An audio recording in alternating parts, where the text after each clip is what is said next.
If you own or are thinking of purchasing a next-gen Ford Ranger Raptor, you're going to want to check this video out.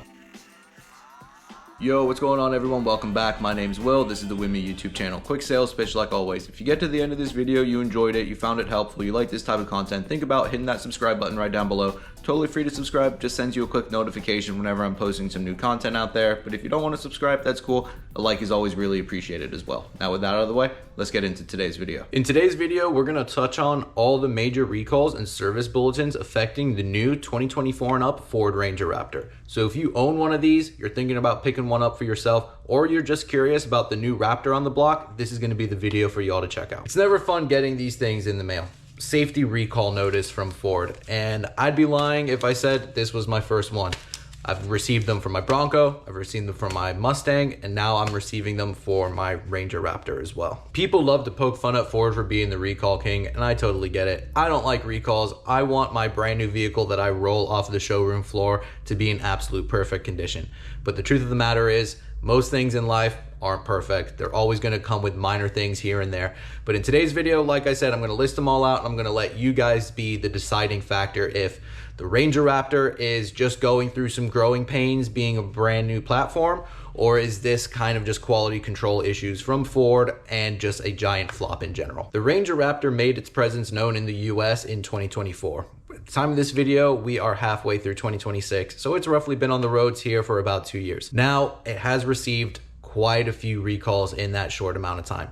In my opinion, a lot of them aren't a big deal. They're kind of minor little odds and ends things here, but we're going to run through this list, and at the end of it, I would love for you guys to jump down in the comment section below and share your opinion. So let's get into it. One more thing I'd like to preface before we get into this list is that not every Ranger Raptor is affected by every recall that I'm going to go over. They're going to be VIN specific. So if you want to find out if your specific truck is affected by any of these recalls, you're going to want to go down to this website down here, put in your VIN number, and you can search for any open recalls that your vehicle is affected by, and you can address it your dealership. So number one on the list has to do with the steering and suspension recall. One of the biggest recalls involved for the front upper control arms ball joint fastener. Ford found that some 2024 to 2025 Rangers could have a missing or improperly tightened fastener, potentially allowing the control arms to separate from the steering knuckle. That could lead to loss of steering and loss of control while you're driving your truck. Now, something to consider with that is that this wasn't just affecting the Ranger Raptor. This was across the entire Ranger lineup, and that goes for a lot of these recalls on this list. The Raptor is just a trim level inside of the whole Ranger lineup, so just keep that into consideration as I'm going through this list. Now, I know that sounds scary. It could lead to some crazy, steering complications, loss of control, stuff like that. But it wasn't anything to do with improperly designed hardware here. It had to do with just a fastener not being fully tightened down. In my opinion, a quality control issue. If your vehicle was affected by this, you would go to the dealership, more than likely when you're doing your first service interval, as long as this bulletin was posted during that time frame. During their inspection, they would have checked out the ball joints to make sure that it was all tightened up. And if they were a little bit loose, they would have torqued them to spec. So that would have resolved issue number one. Now on to recall number two. And this was actually something that my Ranger Raptor was affected by, and it's the side curtain airbag. Ford recalled over 100,000 Rangers from 2024 to 2025 because the side curtain airbag could be compromised during a crash. If the airbags were to deploy, they could come in contact with a mounting flange that's behind the B pillar that would compromise the airbag in a crash. So if you were to get into an impact and that bag was to deploy through the B pillar, it could get caught up on this flange and tear, or it could just not deploy altogether. And once again, just like recall number one, this wasn't affecting just the Ranger Raptors. This was across the entire Ranger lineup, and it didn't affect every single truck. Now again, you want to check your VIN by going to that website and double checking to see if your truck is affected by it or not, or you should have received a letter in the mail saying that you needed to go in and get your truck repaired. This isn't something that you're going to notice while you're driving the vehicle. This unfortunately is going to be noticed if you get into a crash and your airbag didn't deploy properly. Issue number three has to do with the backup camera. So there was a software update that was issued for Rangers and Ranger Raptors 2024 to 2026 model years for the backup camera. So it was a software update that basically fixed any sort of glitches and bugs that your backup camera might experience. A few people reported that their backup camera would just completely go black, or it would freeze or distort the image on there. That could be a little bit sketchy, especially if you're trying to back your truck into like oncoming traffic or anything like that if you live on a main road. I've had to do that a few times considering this is my work truck and I go to different job sites. So yeah, if I didn't have a backup camera, that'd be real sketchy. In my opinion, not a big deal. Probably something that can get done really quick in an afternoon at a dealership when you're going to get a regular oil change or something like that. But yeah, that's issue number 3. Issue number 4. Electrical wiring behind the headliner and sun visors. Ford issued a recall involving wiring routed through the headliner near the sun visor area. In some trucks, the wiring could become damaged over time, potentially leading to electrical issues with safety systems and interior electronics. While this isn't a problem most owners would immediately notice, damaged wiring can create intermittent electrical issues that are often difficult to diagnose. You don't want to pull up into your truck one morning, go to blast that radio, and all of a sudden it's not working. That's kind of annoying, especially on a brand new truck, and those are the electrical gremlins that none of us want to deal with. So that's number 4. Check your VIN. Once again, you don't want to deal with any sort of electrical issues. Trust me. Issue number 5, trailer module software update. For owners who tow, Ford released a recall involving the trailer brake control module software. The software may not function correctly under certain conditions, which could affect trailer braking performance or the trailer-related safety features. Fortunately, this issue is resolved simply by a software update, and it didn't affect too many of the Ranger Raptors. Issue number 6, block heater issues. For trucks equipped with the engine block heater, Ford identified a potential issue where the block heater or its electrical connections could overheat. In some rare cases, this could increase the risk of an electrical short or even a fire.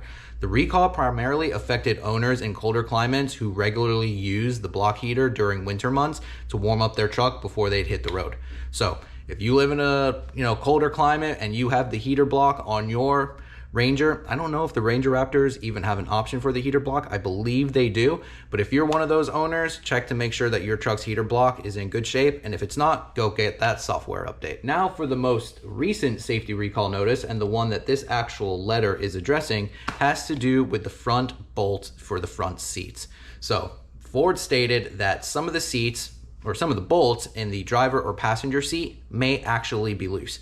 It's not something that you would notice while you're normally sitting in it on your day-to-day commute, but they're loose to the extent that if you were to get into a incident involving like an impact or anything like that, the seats could become compromised, leading to real source of injury and anything like that. So yeah, in my opinion, loose seats are a big no-no. You definitely want to get that checked out. Now, I would say just leave this to Ford. Let them do a full assessment of your seats or anything like that.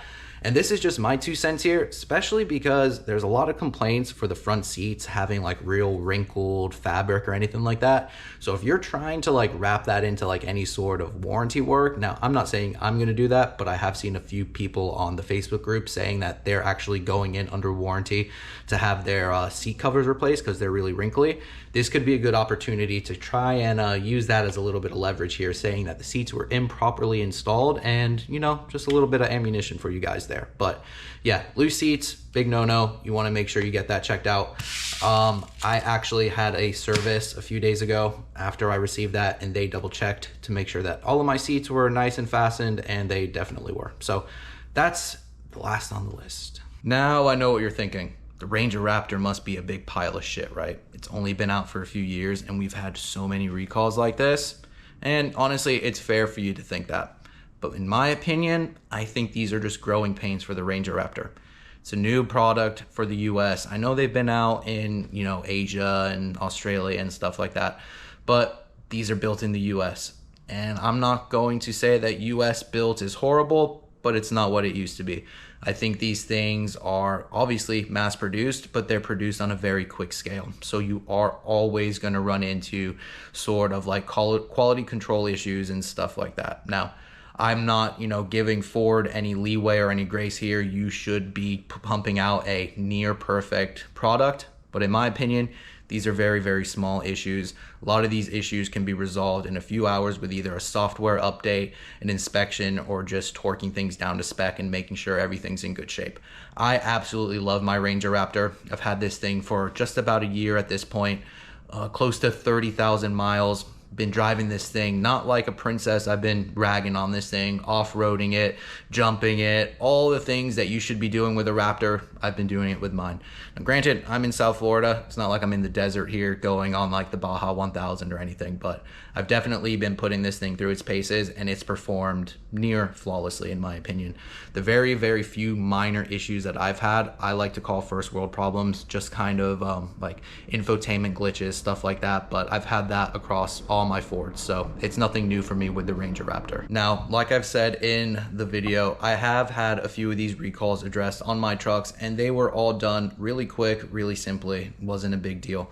If you are a Ranger Raptor owner and you haven't received any sort of recall notices in the mail or anything like that, you could always go to these websites. I'm going to have them on the screen right here and in the description below. You can put your VIN in just to double check and make sure that your Ranger Raptor is in good shape. So that's going to do it for this one, guys. Quick video today. Just wanted to check in with you guys. I love to share information on my channel. I love to be fully transparent on my ownership. I love this truck. It's an absolute blast. For the money, I don't think you can get any better with the Ranger Raptor. Puts a smile on my face every day when I get to drive this thing for work. And if you're thinking about picking up one of these things, don't let this list of small annoyances, first world problems deter you from picking up a Ranger Raptor. Go test drive one, and I can almost guarantee it, after you test drive it, you'll be leaving with one. But as always, guys, my name's Will. This is the Wimmy YouTube channel. If you have any questions, comments, concerns, go into the comment section down below. Love to hear from you guys. Love to start a conversation. But yeah, that's gonna do it for this one, and I'll see you all in the next one. Later, everybody.